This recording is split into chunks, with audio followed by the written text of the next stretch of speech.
Всем привет! В этом видео поделюсь, как в Турции готовят бамию с нутом. Ну а самое главное, расскажу пару турецких секретиков, как правильно и самое главное вкусно приготовить бамию. Для турецкого блюда бамья с нутом нам понадобятся такие вот продукты. Конечно же, нам понадобится сама бамья. Здесь у меня 250-300 грамм замороженной бамьи. Хочу вам сразу сказать, что в Турции в зависимости от региона бамья бывает разных сортов и размеров. Смотрите, вот это чечек бамьясы, то есть цветочная бамья, она вот такая вот очень маленькая. Почему ее называют цветочной? Потому что ее собирают практически сразу, как только зацвел цветочек и завязался вот такой вот плод, то есть плоды должны быть около 1 сантиметра. И когда вот такая еще она маленькая, ее сразу собирают. Ее можно использовать свежей, можно заморозить, так как это делаю я, бланширую и замораживаю. А также здесь принято такую бамью засушивать, одевая ее вот так вот на нити. Цветочки бамьи собирают и нанизывают на нить и засушивают. И вот такую уже сушеную цветочную мелкую бамью используют зимой для приготовления различных блюд и супов. Допустим, в провинции Кония очень популярный традиционный мясной суп с такой вот сухой бамьей. Конечно, в зависимости от региона вы можете встретить разную бамью, разной величины, длины, формы. Бамью еще называют дамский пальчик, поэтому очень часто вы можете встретить длинненькую, действительно величиной с дамский пальчик бамью. В этом блюде можно использовать любой сорт бамьи, который у вас есть. Если вы будете использовать свежую бамью, то ее нужно сначала промыть, а потом почистить. В Турции у бамьи не обрезают хвостики целиком, а очищают верхнюю кожицу хвостиков бамьи вот таким вот способом, как бы конусообразно. Очищают таким способом для того, чтобы слизистые вещества, находящиеся в бамье, не вышли наружу, а остались в самом плоде. То есть очищаем бамью, стараясь оставить стручок целиком. Но если вы будете добавлять бамию в суп в качестве загустителя, то тогда как раз и наоборот, ее нужно порезать на кусочки, чтобы это слизистое вещество вышло наружу и сработало как загуститель. Так что все зависит от того, какое блюдо вы собираетесь готовить. Но особенность турецкой кухни заключается именно в том, что в Турции бамью в основном всегда очищают таким способом, стараясь не допустить выхода слизистого вещества в блюдо. Также нам понадобится отваренный нут. Здесь где-то больше, чем половина 200-граммового стакана отваренного нута. Буду также использовать 1 луковицу, 1 зубочек чеснока, половинку морковки, пол лимона, чайная ложка томатной пасты. Также буду использовать консервированные томаты, здесь 1 200-граммовый стакан. Если вы будете делать это блюдо летом, используйте свежие мелко порезанные помидоры, 2-3 помидора будет достаточно. Из специй я сегодня острые специи использовать не буду, так как это блюдо более такое легкое, диетическое, вегетарианское, с таким вот лечебным эффектом. Буду использовать тимьян, мяту, красную паприку сладкую и зиру, также соль по вкусу. Это блюдо готовим на оливковом масле, на котором для начала обжариваем мелко нарезанный лук. Пока жарится лук, я нарезаю морковку вот такими вот кубиками, квадратиками. Так как моя бамья маленькая и кругленькая, я думаю, что вот такая вот форма морковки будет лучше смотреться в блюде. Если вы используете длинненькую бамью, то морковку можете нарезать брусочками. Добавляю морковку к луку и все это вместе тоже обжариваю. Хочу сказать, что в турецком рецепте этого блюда морковка не очень часто встречается, то есть это не обязательный ингредиент, но в турецкой кухне и вообще в восточной кухне принято в блюда, которые делают на оливковом масле с лимонным соком, добавлять для баланса вкуса немного сахара. Я решила заменить сахаром морковкой, так как морковка в принципе имеет сладковатый вкус, ногут тоже имеет вот такой вот сладковатый привкус. Поэтому вот так вот за счет добавления морковки, а не сахара, я решила сбалансировать тот кисловатый вкус, который будет благодаря лимонному соку, который мы впоследствии добавим в это блюдо. На этом этапе добавляю томатную пасту и буквально 1-2 минутки тушу еще с томатной пастой. Тем временем выжимаю лимонный сок. Прошло пару минут, добавляю специи и соль, консервированные томаты, лимонный сок, мороженую бамью и предварительно отваренный ногу. Все это я слегка перемешала и теперь добавлю горячую воду.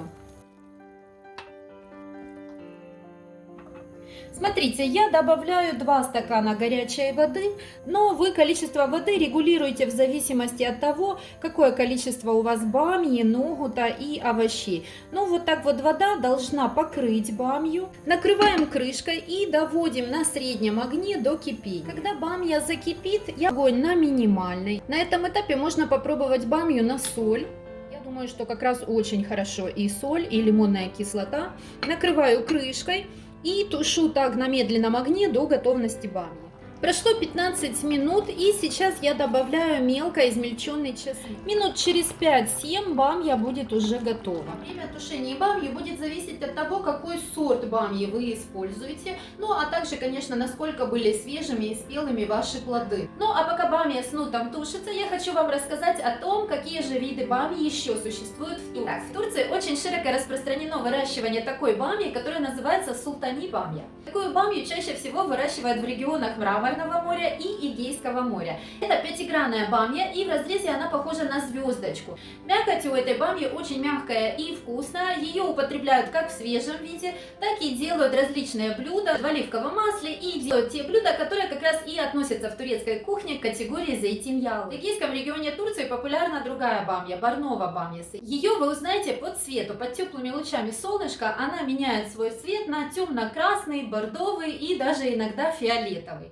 Так как в этой бамье низкое содержание слизистых веществ, то ее очень часто используют в пищевой промышленности для консервации. Также в Турции есть еще одна бамья, которая называется балык-эсир бамьясы. Ее вы точно узнаете, потому что у нее не 5 граней, а 6 граней. То есть в разрезе это звездочка с 6 гранями. Также эта бамья более короткая и такой вот пухлой формы, ну мясистая, так можно сказать. Этот вид бамьи это цветочная бамья, которую я и использую в сегодняшнем рецепте. В Турции она также известна как куру бамьясы. Маленькие плоды бамьи вот так вот нанизывают на ниточки, засушивают, и ее можно хранить до 3 лет в таком виде. Ну, конечно, желательно в стеклянной, допустим, банке, хорошо закрытой. Бамью широко используют зимой в различных овощных и мясных блюдах. Я также планирую снять один видеорецепт о том, как делают мясной суп из такой вот сушеной бамьи. Так что, если вам интересно, подписывайтесь на канал и ставьте колокольчик, чтобы не пропустить следующие интересные рецепты турецкой кухни. Бамья однозначно очень полезный овощ, потому что она содержит очень много антиоксидантных веществ, которые помогают организму бороться с болезнями, а также продлевают нашу молодость. Слизистое вещество, которое содержит бамья, благотворно сказывается на пищеварении. Оно помогает лечить заболевания желудка, восстанавливает микрофлору кишечника. Ну а также блюда из бамьи помогают нам быстрее восстанавливаться после продолжительных болезней. А еще бамья содержит очень много нерастворимой клетчатки, которая является как бы такой щеткой, метлой, пылесосом для нашего кишечника. Ученые уже доказали, что употребление бамьи на регулярной основе уменьшает риск возникновения некоторых видов рака. А также бамья очень полезна беременным женщинам из-за высокого содержания в ней фолиевой кислоты. Но ведь фолиевая кислота полезна всем женщинам для нашей красоты, для кожи, для волос. И еще бамья это диетический низкокалорийный продукт. В 100 граммах бамьи приблизительно 31 калория. Поэтому люди, заботящиеся о своем весе, могут употреблять ее в пищу без вреда для своей фигуры. Так вот выглядит бамья с нутом, тушеная в томатном соусе с лимонным соком. Друзья, бамья не только полезна, но это еще и вкусно. Мне очень нравится это вкусовое сочетание бамьи с нутом, томатами и лимонным соком. Это действительно очень приятное блюдо. Я не понимаю тех людей, которые не любят бамью. Ну, а вкус бамьи для тех, кто никогда не пробовал, не знаю, у всех разные ассоциации. Кому-то напоминает молодой горошек, кому-то спаржевую фасоль, кто-то говорит, что напоминает вкус перчика или цукини. Ну, что-то среднее между ними, но я советую попробовать. Хочу вам оставить ссылочку о том, как я летом делала заготовку томатов. Именно этот томатный соус я и добавляла в это блюдо. Это турецкий рецепт. Такую заготовочку я специально делаю для турецкого блюда менемен, которое в Турции тоже едят на завтрак, обед и ужин. Так что смотрите этот турецкий рецепт заготовки для менемена. Ну а если вы еще не знаете, что такое менемен, то под видео в описании оставляю вам ссылочку и на это вкусное простое турецкое блюдо. Так что ставьте лайк этому видео, потому что я стараюсь для вас. Подписывайтесь на канал, ставьте колокольчик и пишите ваши комментарии. Комментарии не только приятные для меня, они дают мне также новый стимул искать какие-то новые интересные турецкие рецепты, какую-то полезную информацию. Но также именно ваши лайки и комментарии помогают развитию канала и способствуют тому, что это полезное видео могут увидеть еще больше людей. Ну и, конечно же, делитесь этим видеорецептом в ваших социальных сетях. Таким образом и сам рецепт останется у вас на страничке, и еще много ваших друзей также узнают о пользе бамьи. До скорых встреч! Görüşürüz!